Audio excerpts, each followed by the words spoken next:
Welcome back नाज़रीन programme जे ॿिए हिसे में अव्हांखे भली कार कंदासीं ऐं हाणे ॻाल्हि ॿोल कंदासीं पीटीआई जे कुझु मामलनि ते। पीटीआई हिन वक़्तु बज़ाहिर टिनि धड़नि में असांखे नज़र अचे पई। हिकिड़ो धड़ो बानी पीटीआई जी घरवारी बुशरा बीबी जो आहे त ॿियो धड़ो वरी बानी पीटीआई जी भेणुनि जो आहे, हलीमा ख़ान ऐं उस्मा ख़ान जो, ऐं गॾोगॾु पार्टी क़यादत असांखे वरी ॿिए हिसे में नज़र अचे पई। हिन वक़्तु पीटीआई जे बानी जे लाइ बि इम्तिहान आहे त हू आख़िर एतमाद करे कंहिं ते, या हुनखे एतमाद आहे कंहिं ते, आया हुनखे एतमाद पार्टी क़यादत ते आहे या पंहिंजे ख़ानदान ते आहे। पाण हिन ते बि ॻाल्हि ॿोल कंदासीं। गॾोगॾु अॼु बुशरा बीबी जो बि बयानु आयो आहे ऐं हीअ 26 नवंबर ते जेकी किस्त थी इस्लामाबाद जे अंदरि हिकु एपिसोड हलियो और उनखां बाद में अॼु पहिरियों बयानु साम्हूं आयो आहे। हुनजो चवणु आहे त जेको डी चौक ते मूंखे अकेलो छॾियो वियो ऐं मां भॼण वारी औरत न आहियां। उन्हनि बज़ाहिर इहो बयानु ॾेई करे पंहिंजी जेकी पीटीआई जी मरकज़ी क़यादत आहे उनखे हिट कयो आहे त मरकज़ी क़यादत जेकी आहे उहा डी चौक ते न बीठी ऐं जंहिंजे करे हुनखे बि उतां वञिणो पियो। पीटीआई खे हिन वक़्तु हलाईंदो केरु या केरु बहितर हलाए सघे थो, या पीटीआई जी जेकी मौजूदा क़यादत आहे, पॉलिटिकल क़यादत लीडरशिप आहे, उहा बहितर हलाए सघे थी या जेको पीटीआई बानी जो ख़ानदान आहे उहो बहितर हलाए सघे थो। पाण ते ॻाल्हि ॿोल कंदासीं। सीनियर सहाफ़ी, सीनियर तजिया निगार इम्तियाज़ फारान साहब असांखे टेलीफोन लाइन ते जॉइन कयो आहे। इम्तियाज़ साहब अस्सलाम वालेकुम। इम्तियाज़ साहब, सभ खां पहिरियां अव्हां सां गॾु ॼाणणु चाहींदासीं अॼु ही बुशरा बीबी जो बयानु आयो आहे। उहो चए पई त मां भॼण वारी न आहियां ऐं मूंखे अकेलो छॾियो वियो डी चौक ते। अव्हां सम्झो पिया हीउ जेको हुननि पार्टी जी मरकज़ी क़यादत ते अदम एतमाद कयो आहे, त उनखां बाद में अव्हां सम्झो पिया त जेको हाणे बानी पीटीआई आहे उनखे पंहिंजी पार्टी जी लीडरशिप ते एतमाद हूंदो? बिस्मिल्लाहिर्रहमानिर्रहीम। बानी पीटीआई जेको आहे हुनखे कंहिं ते बि एतमाद न आहे, पंहिंजो पाण ते बि शायदि एतमाद न आहे। अॻे बि ईअं ई हुयो, लीडरशिप बसि उहो पाण वटि रखणु थो चाहे जीअं ॿिया लीडरनि जी माना एग्ज़ाम्पल ॾेई सघे थो। पर ॻाल्हि इहा आहे त जीअं अव्हां पंहिंजे इंट्रो में चयो न त ही बुशरा बीबी जे हवाले सां जेको अॼु ॻाल्हि ॿोल कई आहे, इमरान रियाज़ जेको माना सपोर्टर आहे पीटीआई जो सभिनी जो, हुन विलॉग कयो आहे अॼु। हुन विलॉग में ॿुधायो आहे त अली अमीन गंडापुर ऐं उमर अयूब जेका हुया हू हिनखे ज़ोरी सां वठी विया डी चौक मां गाॾी हुई और कंहिं पुल ते हू कंहिं हवाले सां हुन ॻाल्हि कई। या त हू कूड़ ॻाल्हाए पियो या बुशरा बीबी कूड़ थी ॻाल्हाए, मूंखे डी चौक ते अकेलो छॾियो वियो ऐं फलाणो। ऐं बाक़ी हिकिड़ी ॿी ॻाल्हि हले पई त 7 कलाकनि ताईं बानी पीटीआई सां मुलाक़ात थी आहे लीडरशिप जी, उहो बि बिल्कुलु कूड़ आहे।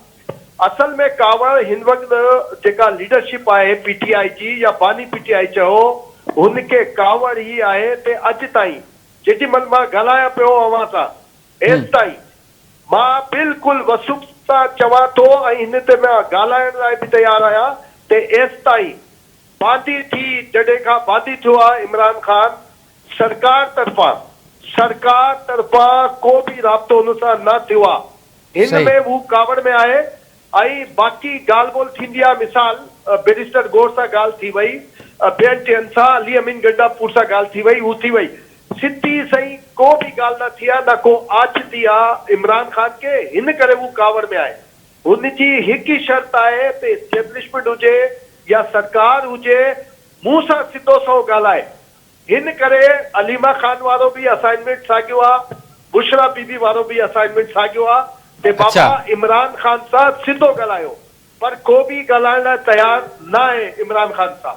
असल में ॻाल्हि इहा आहे ऐं हिन मामले ते ई बानी पीटीआई खे कावड़ बि आहे। सही। अच्छा इम्तियाज़, सबब कहिड़ा आहिनि जो हुकूमत न पई ॻाल्हाए बानी पीटीआई सां? के उनजा के मेन सबब आहिनि कि छा मामला आहिनि? न सबब इहा त ट्रस्ट डेफिसिट आहे। अच्छा, ट्रस्ट न आहे। ऐं बाक़ी एस्टेब्लिशमेंट वारो मामलो ॿियो आहे। 9 मई वारो जेको आहे हुते आहे हाणे 26 नवंबर बि हिनजे गिची में अची वियो आहे। 9 मई खां पोइ 26 नवंबर बि अची वियो आहे। 26 नवंबर में बि जेका ॻाल्हियूं थियूं ऐं हीअ जेका ॻाल्हि ॿोल कई आहे न सॼी दुनिया में ते फ़ौज ईअं गोलियूं हणायूं अहिड़ी जीअं उमर अयूब चयो त बाबा स्टैंड गन मां हली आहे, फलाणी स्टैंड गन हलाई आहे, हीअ हलाई आहे, माना सिधो सो हिननि टारगेट करे हाणे 26 नवंबर बि हिनजी गिची में अची वियो आहे। ऐं हाणे जेका अलीमा ख़ान वारा आहिनि हुननि जी ज़ाहिर में भाउ आहे हुननि जो, ते हुनजी आहे त बाबा कंहिं नमूने सां निकिरे। हाणे हिननि पंहिंजे वीलॉगनि ज़रिए हिकिड़ी ॿी कंपेन हलाइण जी कोशिशि कई आहे ते 7 कलाक ताईं ॻाल्हि ॿोल थी आहे बानी पीटीआई सां ऐं फार्मूलो आयो आहे एस्टेब्लिशमेंट तरफ़ां ते जे हवाले सां इमरान ख़ान चयो आहे त मूं वटि हिकिड़ो कार्ड आहे, वो कार्ड मां कंहिंखे न ॿुधाईंदुमि, ते हुन ज़रिए हिननि ही इम्प्रेस कयो आहे, ही इम्प्रेशन ॾियनि पिया ते बिलावल भुट्टो खे माना जीअं इमरान ख़ान बिलावल भुट्टो जी सपोर्ट कई ते हुकूमत तब्दील थींदी ऐं बिलावल भुट्टो वज़ीर आज़म थींदो। जॾहिं ते इन्हनि जो पंजो फार्मूला पंजो ठहियल इन्हनि जो आहे, पर ना ते हुनमें बिलावल जो मामिलो आहे न आसिफ ज़रदारी। एसि ताईं जीअं त असांजी ॻाल्हि थी आहे वेझे हल्कनि सां, पीपल्स पार्टी जे दोस्तनि सां, सभिनी सां ॻाल्हि ॿोल थी आहे, ही हिननि जो पीटीआई जो पंजो फार्मूलो आहे ते जीअं हिननि जे पाण में को इख़्तिलाफ़ पैदा कया वञनि। पर ज़ाहिर आहे ॿिए पासे बि पॉलिटिशियन वेठा आहिनि, इन्हनि वांगुरु न वेठा आहिनि। छो जो अव्हांखे यादि हूंदो ते हाणे पीटीआई हिकिड़ी वॾी ॻाल्हि कई आहे ते ग्रेट अपोज़िशन ठहण लाइ। बाबा अॻे बि हिननि इहा ॻाल्हि कई हुई, अव्हांखे यादि हूंदो ते बाबा फलाणा फलाणा थींदा, ग्रेट अपोज़िशन किथे थियो? ही फज़लुर रहमान जी ॻाल्हि वञण सां इनकारी आहिनि, केतिरे मामलनि में इनकारी आहिनि। 26 नवंबर जी जेका ॻाल्हि थी, मौलाना फज़लुर रहमान चयो मौक़ो भलो न आहे, मौक़ो ठीकु न आहे, 26 नवंबर इहा आख़िरी अपील वारी ॻाल्हि न करणु घुरिजे, उहो नाकाम विया। हाणे चवनि पिया त ग्रेट अपोज़िशन असां ठाहींदासीं, हुनजे लाइ JUI सां बि ॻाल्हि ॿोल कंदासीं, GDF सां बि ॻाल्हि कंदासीं, माना केतिरी जेका पार्टियूं आहिनि हुन सां ॻाल्हि कंदासीं। मां सम्झां थो त हिननि में इख़्तिलाफ़ बि न आहिनि, ख़बर ई न आहे कंहिंखे। माना बुश बीबी PTI जी त न आहे न मेंबर आहे, हू न अलीमा ख़ान मेंबर आहे, न ॿी का भेण मेंबर आहे। हा ज़ाहिर रिश्तेदारी आहे, जे ॿिए ते विरासत जा तारा हुया, हाणे हू हुनजी विरासत कमु करे पई, वारिस जेका आहिनि हू कमु कनि पिया ऐं कटणु घुरिजे। जेको अचणु थो चाहे सियासत में उन्हनि खे अचणु घुरिजे। मां सम्झां थो त इख़्तिलाफ़ जी हिननि जारी वारी पिड़ाइनि पिया। अॼु इमरान रियाज़ वारो वीलॉग ॿुधो, अव्हांखे सभु ख़बर पइजी वेंदी ते हू अली अमीन गंडापुर मथां इल्ज़ाम पड़ियो आहे ते अली अमीन गंडापुर ज़ोरी हुनखे वठी वियो आहे ओॾां टी चौक मां। बुश बीबी चए पई ते मांखे अकेला माना मां अकेली हुई, मांखे छॾे ॾिनो, लीडरशिप न हुई। इमरान रियाज़ चवे पियो ते उमर अयूब ऐं अली अमीन गंडापुर हुनखे वठी विया ते हाणे कंहिंजी ॻाल्हि मञिजे? बाबा हिकिड़ी ॻाल्हि ॿुधायां, PTI जी जेका माना पॉलिटिकल मक़बूलियत चओ या जेका ॻाल्हि चओ, हुनजी ज़िम्मेवार मुस्लिम लीग नून आहे। अच्छा, वफ़ाक़ी हुकूमत आहे, हुन वटि ॻाल्हाइण वारा माण्हू ई न आहिनि। हू माना इहे अलाए हुननि जा स्पोक पर्सन कहिड़ा कहिड़ा आहिनि, छा छा ॻाल्हाईंदा आहिनि। मां सम्झां थो त मुस्लिम लीग नून ज़िम्मेवार आहे जेका बि PTI करे पई हुनजी। माना हुन वटि काउंटर नैरेटिव न आहे, नून लीग वटि काउंटर न, रियल नैरेटिव बि न आहे। अच्छा, काउंटर ते ॿी ॻाल्हि आहे, रियल नैरेटिव बि न आहे हिननि वटि। अलाए छा छा ॻाल्हाईंदा आहिनि। हू वफ़ाक़ी वज़ीर, ही आवाज़ चैनल जो को हूंदा आहे, मां पंहिंजी ज़िम्मेवारी ते चवां पियो त वज़ीर इत्तलात ही चवण जी कहिड़ी ज़रूरत हुई? क़ुरान ठहींदो हुयो, लीड कयो।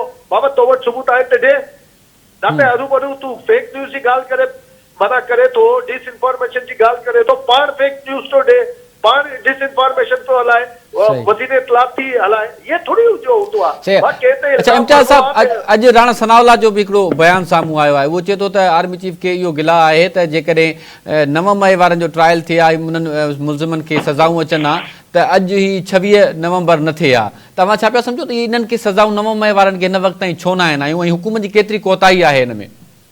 हुकूमत जी कोताही न आहे, ही सभु जुडिशरी जी कोताही आहे। पाकिस्तान में ख़राबी जो सबब चयो वेंदो आहे त पॉलिटिशियन आहे। मां पंहिंजी ज़िम्मेवारी ते चवां थो त पाकिस्तान में ख़राबी जी ज़िम्मेवार जुडिशरी आहे। आला अदालतूं आहिनि, जस्टिस मुनीर हुजे या जस्टिस साकिब हुजे या जस्टिस ही पंहिंजो गुलज़ार हुजे, justice Ata Bandial, good to see you हुजे। हिननि अहिड़ी ख़राबियूं पैदा कयूं आहिनि मुल्क में ते हुननि खे सुधारण में टाइम लॻंदो।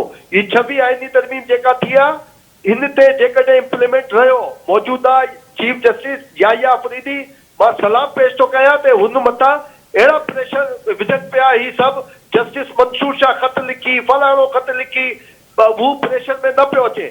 जुडिशरी खे जीअं जस्टिस फाइज़ी सां जेको क़दम खयो, पार्लियामेंट जो वकार बहाल कयो, पार्लियामेंट जी सुपरमेसी बहाल कयो और सुप्रीम कोर्ट जो जेको कैरेक्टर हुजणु खपे ऐं जेका इन जो कैरेक्टर आहे हुनखे रेस्टोर कयो फाइज़ी सां, उनके हाणे उनजो जानशीन याहिया अफरीदी साहब सुठे नमूने सां अॻिते हलाए पियो। जेकॾहिं इहा मामिलो हलंदो रहियो, का को जुडिशियल कू न थियो त मां सम्झां थो त पाकिस्तान पंहिंजी पटरी ते ईंदो।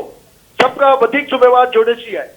ठीक है। अच्छा इम्तियाज़ साहब, बस आख़िर में अवां खां ॼाण चाहींदासीं, मौलाना भी जेको आहे सो उहा हाणे ईंदड़ वक़्तनि में हुकूमत सां को बि सहकार मदरसनि वाले बिल सां जेको आहे मशरूत कयो आहे ऐं उन्हनि चयो आहे असां 7 तारीख़ ताईं इंतज़ारु कयूं था। जेकॾहिं 7 तारीख़ ते बिल जी मंज़ूरी नथी थिए त पोइ असां अॻिते लाइअमल ॿुधाईंदासीं। PTI 14 डिसंबर ते वरी एहतिजाज जी ॻाल्हि पई करे। छा हुकूमत लाइ का ॾुखियाई अचण वारी आहे ईंदड़ वक़्त में? अवां सम्झो पिया फैसल वावड़ा साहब भी मुलाक़ातूं करे पियो।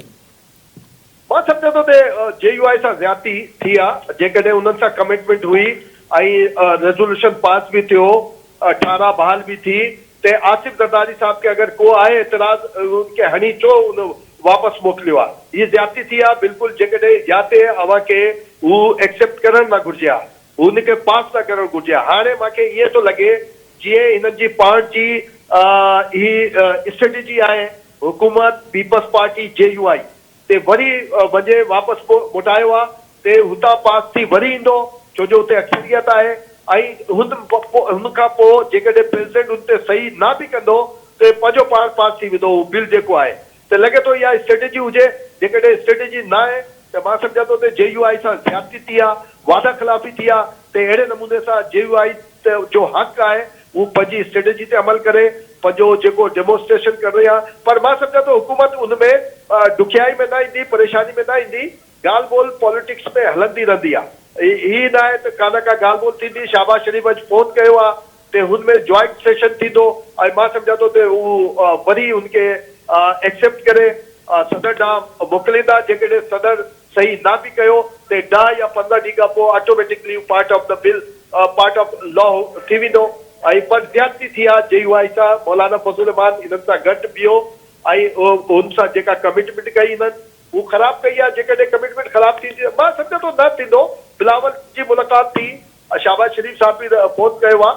पॉलिटिक्स में ईअं थींदो रहंदो आहे। ठीक है इम्तियाज़ साहब, वॾी महिरबानी वक़्त ॾियण जे लाइ। नाज़रीन, सीनियर सहाफ़ी, सीनियर तज़िया निगार इम्तियाज़ फारान जो नुक़्ते नज़र अवां ॿुधो। नाज़रीन, हिते प्रोग्राम में वक़्तु पहुतो आहे, पुॼाणे ॾींदा इजाज़त। अल्लाह ने के बाद।